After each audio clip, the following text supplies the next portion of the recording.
Ouais, c'est bon. Ok. Alors, Indira, est-ce que tu aurais une question sur laquelle tu aimerais réfléchir? Oui. Qu'est-ce Ouais. que ce serait? Moi, j'aimerais réfléchir sur est-ce qu'on peut se considérer libre? Ouais. Est-ce qu'on peut se considérer libre? C'est ça? Oui. D'accord. Est-ce que toi, tu te considères libre? Euh, je dirais plutôt non. Pourquoi non? Parce que je pense qu'on vit dans une société qui est a priori plutôt normée, plutôt formatée de certaine façon avec des règles, qui fait qu'on ne peut pas être, euh, on ne peut pas être vraiment ce qui l'on veut, puisque on doit quand même s'adapter à cette norme, ces règles, etc. Je pense que ça l'empêche d'être libre D'accord. D'accord. Donc, on n'est sur pas principe. libre. On n'est pas libre à cause de la société. C'est ça? Ouais, c'est ça. À cause du fait qu'on vit en société, qu'on est une collectivité, on peut pas se permettre de faire ce qu'on veut. Il y a un minimum de savoir-vivre, voilà, de règles de collectivité, disons. D'accord. Est-ce que ça pourrait poser un problème, le fait de se considérer comme non libre à cause de la société? Ah oui, Quel, complètement. quel problème ça pourrait poser? Ben, parce que ça poserait le problème que, en fait, on rend coupable la société, du coup, de pas nous sentir libres. Ouais, Donc, on accuse cette pauvre société de nous empêcher d'être libres, de nous tenir en prison, de nous ouais. mettre en prison. Et ça, comment est-ce qu'on appelle ça, le fait de rendre coupable quelqu'un, d'accuser quelqu'un? Quel genre d'attitude c'est ça? C'est plutôt, je dirais, alors, mon dénonciateur ou accusateur. Ouais, ouais. Mais disons, voilà, imagine, il y a deux personnes qui sont en train de discuter, puis euh, les deux doivent prendre une décision, puis il y en a une qui va rendre coupable et accuser l'autre de ce qui leur arrive, du fait qu'ils doivent prendre une décision rapide. Comment est-ce que tu Hum, qualifierais cette personne? ben, quelqu'un qui rejette la faute sur les autres. Hein. Je dirais quelqu'un qui est dans la victimisation, D'accord, quelqu'un qui est dans, ouais, dans la déresponsabilisation. d'accord. Déresponsabilisation. Mm, Ouais. Ok. Et tu te souviens de ce que tu as répondu quand je t'ai demandé si tu te considérais comme libre? mm. Qu'est-ce que tu as répondu? J'ai répondu que plutôt non. Plutôt non, à cause de la société. Ouais, Ok. à cause de la société. Ok. Donc, on peut dire de toi que tu rejettes la faute sur les autres, tu serais dans la victimisation et la déresponsabilisation. Oui, exactement, ouais, c'est Ok. vrai. Ça fait du sens en tout cas. Ok. Et d'accord. Ce serait quoi le contraire du fait de rejeter la faute sur les autres, la victimisation et déresponsabilisation? Ce serait quoi l'inverse de cette attitude-là? Alors l'inverse, ce serait ce truc de culpabilisation, à l'inverse, ou de soit responsabilisation, donc prendre ses responsabilités, mais aussi plutôt de culpabilisation, c'est-à-dire de se mettre la faute sur soi-même. Dire c'est de D'accord. ma faute, voilà. C'est le schéma un peu extrême inverse. D'accord. Victimisation, culpabilisation, déresponsabilisation, responsabilisation. D'accord. Ouais. Ouais. Ok. Il y aurait la responsabilisation et puis son aspect un peu vicieux ou extrême qui serait la culpabilisation. Voilà, c'est ça. C'est ça. Ok. Ouais. D'accord. Soit Et on se victimise, et quand si on accuse l'autre, on se victimise, on se, si on s'accuse soi-même, on se culpabilise. Les deux ouais. sont extrêmes. Ouais. Ouais. D'accord. Donc là, en fait, on est face à deux extrêmes. Oui, c'est ça. D'accord. Ok. Voilà. Si tu parles d'extrême, ça présuppose qu'il y aurait une posture qui serait pas extrême. Hum, oui. Je pense qu'il y aurait une posture qui serait pas extrême. Ce serait quoi cette Je posture? pense que je l'appellerais la conscience. Je l'appellerais conscience. Mhm. Et On limite, peut- peut-être, d'une certaine façon, je dirais la conscience et plus précisément la conscience des limites. C'est-à-dire connaître, en fait, connaître sa part de responsabilité et sa part de non-responsabilité. Ne pas se flageller pour quelque chose dont on n'y est pour rien. Sinon, c'est pas la peine, c'est excessif. Mais ne pas non plus se rassurer pour quelque chose dont on est le total maître et dont c'est notre responsabilité à nous. alors juste pour Être voir, conscient de ça. il s'agirait en fait d'un espèce de point milieu, quoi, entre les deux, c'est ça? C'est ça. D'accord. Ouais, Bah, c'est ça. alors, quand on cherche, c'est un équilibre. Ouais. Ok. Mais quand on cherche un équilibre, par exemple sur un fil, Mm. alors qu'on penche beaucoup du côté gauche, par exemple, qu'est-ce qu'il faut faire? Ben, on se remet un peu sur le côté droit, on se remet vers le milieu, on se Oui. ressent on pousse vers la droite. D'accord. Le truc, ce serait d'aller un petit peu de l'autre côté. Ouais. Ok. Alors, toi, du coup, de ce qu'on a vu, tu penches plutôt de quel côté?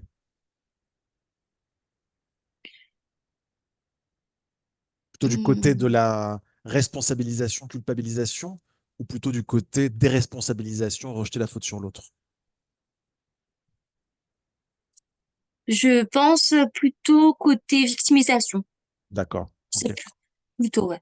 Et, Un peu les deux, mais je pense plutôt victimisation. Mm. Plutôt. ok. Ok. Et ouais. De fait, cette question que tu as posée, est-ce qu'on peut se considérer libre? Euh, Est-ce que tu vois qu'il y a un côté déresponsabilisation dans la forme même de la question? Oui, bien sûr. C'est quoi cet indice? Ben, parce que je demande finalement si on peut se considérer. Je parle même pas si on peut, si on est libre. Là, je parle d'une simple considération. La considération devrait venir de soi. Ça D'accord. devrait pas dépendre des autres de se considérer ou pas libre, puisque ça, c'est dans la tête. Donc, ma question, en fait, je demande si une personne peut me donner son accord pour que je me sente libre dans ma tête, D'accord. en gros. D'accord. D'accord. D'une certaine façon, on pourrait le voir comme ça. Objectivement, en tout cas, c'est ça que ça veut dire. Ouais, d'accord. C'est très joli, en tout cas. Ouais, d'accord. Donc, ouais, ça dépendrait de l'autre. Et Mm. puis, euh, euh, la question, tu remarqueras qu'elle n'est pas posée à la première personne du singulier, mais Oui, c'est un on. à troisième. Mm. Ouais, Ouais. c'est ça. Ok. Et ça, qu'est-ce que ça indique que la question, tu l'es Ben, posée comme ça? je pense que c'est un côté un petit peu peut-être un peu maîtresse élève, comme un élève qui demanderait cette question à la maîtresse, comme s'il faudrait la validation d'un tout, d'une société, d'une personne ou quelqu'un pour nous accorder ce pouvoir de liberté. Je Ouais, pense que d'accord. c'est dans ce sens-là. Mhm. C'est quoi Mm, ce qu'elle... mm.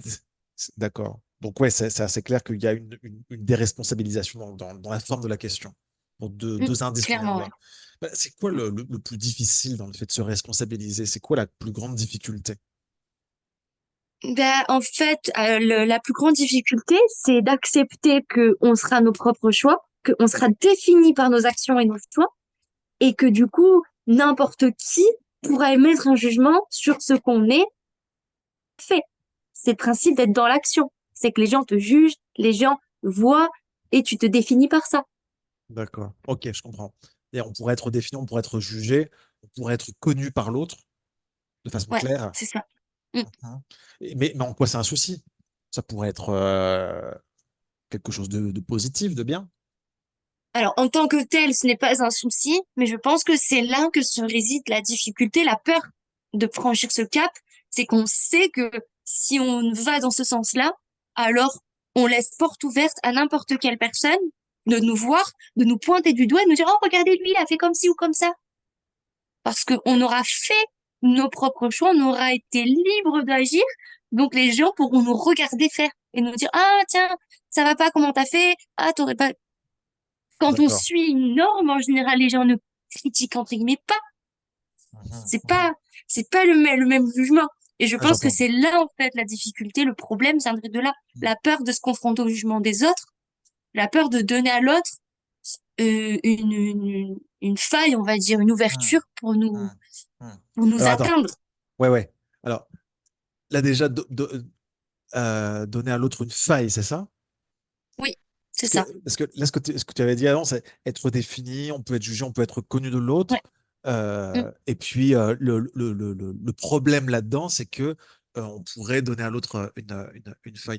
Quelle vision du monde a quelqu'un qui considère que s'il se montre, s'il agit, s'il pose des actions, ce qu'il va donner à l'autre, c'est une faille? Quelle vision de l'autre, au contraire? Ouais, quel biome. Alors, je dirais que l'autre, du coup, serait euh, une forme de miroir ou du moins une forme alors, ouais, je dirais une forme de, peut-être de miroir, Mhm, mhm.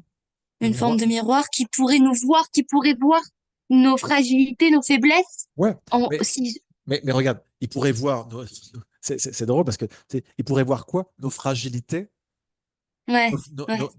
nos faiblesses. Mm. Donc il voit trois choses, l'autre. Il voit nos failles, il voit nos fragilités, il voit nos faiblesses. C'est quoi le contraire d'une faille? C'est, c'est une surface, une surface. Au niveau psychologique, je veux dire, on a des Oui, failles pardon. psychologiques. Ouais, ouais, ouais, je vois ce que tu veux dire. Mais je dirais, ouais, d'un point de vue psychologique, qu'est-ce qui serait le contraire de faille? Une force, Une force. C'est quoi le contraire d'une fragilité? c'est de l'expérience, Expérience. Et puis d'une faiblesse? c'est une connaissance, Connaissance. avoir des Alors, connaissances, du mhm. savoir. Ouais, ouais, savoir, d'accord. Alors, Ouais.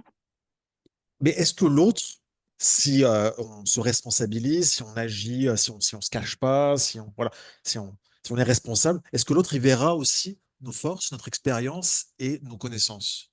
Oui, D'accord? oui. Mais tu vois que c'est pas ce qui est sorti spontanément. Ouais, c'est vrai, c'est vrai, c'est ouais, c'est vrai. C'est- Ouais. Qu'est-ce que ça indique d'Indira, ça? Le fait que Que Indira a la peur des autres, elle a les peur autres. du jugement des autres, ouais, elle a peur. Et quelqu'un qui a peur des autres, du jugement des autres, comment on pourrait la qualifier? Quelqu'un de plutôt renfermé, moi j'irais un peu autiste, d'une certaine façon. Ok. Ouais, carrément autiste, ok. Non, Enfermé. mais symboliquement, c'est vrai, bon, c'est vrai qu'il faut, on stigmatise pas, mais symboliquement, je vois ce côté-là, ce truc, je dirais, renfermé, mais du coup, renfermé, quand je dis autistique, c'est dans le sens un peu lunaire, quoi, du coup. Une Ouais, personne ouais. qui serait déconnectée, du coup, parce qu'elle coupe avec les autres. Elle fuit les autres. Ouais, ouais, ouais, ouais. Mais tu vois que rationnellement, quand tu agis, tu montres aussi tes forces, ton expérience et ta connaissance. Oui, Ouais, oui. ouais, ok. Euh, euh, hmm, hmm. Du coup, qu'est-ce que tu en penses de ça, de ce qu'on vient de voir là, le fait que euh, la difficulté que tu rencontres, toi, dans la responsabilisation serait liée à une vision du monde un petit peu, on a vu, un peu partielle, où Mm. l'autre ne verrait de toi que tes failles, ta fragilité, ta faiblesse. Qu'est-ce que tu penses de Mm. ça? Je pense que c'est plutôt révélateur, en fait, du schéma qu'on appellerait victimisation. En fait, ça veut dire que la personne se renferme dans ce schéma-là. Et finalement, c'est un cercle vicieux. Plus elle s'enferme, plus elle croit que l'autre sera une menace. Et donc, plus elle se renferme et plus la personne est renfermée. Et en fait, elle s'en sort pas. C'est un cercle comme ça de, où finalement, en fait, elle donne pas sa chance à l'autre, peut-être de faire, elle donne pas sa chance à l'autre, ne veut pas faire confiance à l'autre. D'accord. Donc en fait, pour se responsabiliser, il faudrait donner sa chance à l'autre. Ouais. Mm. Donner sa chance à l'autre et accepter, en tout cas, d'être soi-même. Donc, je pense que c'est lié. C'est donner sa chance à l'autre pour se montrer soi-même face à lui. Hmm, hmm. Ok. Parce que c'est la confiance de l'autre vis-à-vis de soi-même, pas la confiance de l'autre en tant que telle. Ouais, ouais, Ouais, ouais, ouais, ouais. Je pense que c'est Ok. important de... Ouais, ouais, ouais, ouais, ok. Ok. Ouais, c'est intéressant quand même de voir que du coup, pour se responsabiliser, il y a quand Mm, même un acte face à l'autre, quoi. C'est-à-dire il faut mm, s'ouvrir, il y aurait une certaine confiance à avoir. mm. Ouais, je pense que c'est ouais, avoir confiance à l'autre, prendre le risque d'être soi-même face à une autre personne qu'on pourrait reconnaître comme une personne qui pourrait être capable de nous juger, mais Mhm. à qui on décide quand même de se montrer tel qu'on est. Ouais, ouais, ouais, ouais, ouais. C'est ce risque-là, Parce que, cette confiance-là, qui permettrait en fait de se sentir libre. Parce mhm, qu'on est libre de se montrer face à cette personne, on est libre d'être nous-mêmes. Donc, en fait, ça correspond exactement à ce qu'on discute. Ça fait totalement du sens par rapport au mhm, schéma proposé, bien sûr, mhm. dans cette optique-là. Ok. Bon, Indira, on va arrêter là. Ok. Ouais, pas de souci. C'est bon? On en- Super. Ouais. Ouais. Alors, attends.